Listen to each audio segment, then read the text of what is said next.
পৃথিবীর দীর্ঘতম নদী কোনটি? নীল নদী। স্বাধীনতার পর কে ভারতের প্রথম উপপ্রধানমন্ত্রী হন? সর্দার বল্লভভাই প্যাটেল। কোনটি পৃথিবীর সর্বোচ্চ যুদ্ধক্ষেত্র?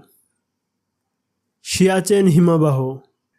1951 সালে শিল্পনীতি চালু হওয়ার সময় ভারতের প্রধানমন্ত্রী কে ছিলেন? পিভি নরসিমহা রাও। ইন্টারপোলের সদর দপ্তর কোথায় রয়েছে? ফ্রান্সে রয়েছে। খুসরো কোন মোগল সম্রাটের পুত্র ছিলেন? জাহাঙ্গীরের।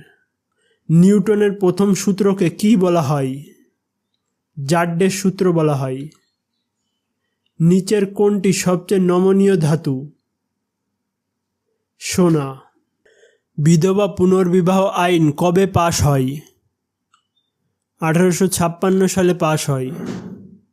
মুসলিম লীগ কবে প্রতিষ্ঠিত হয়েছিল? 1906 সালে প্রতিষ্ঠিত হয়েছিল।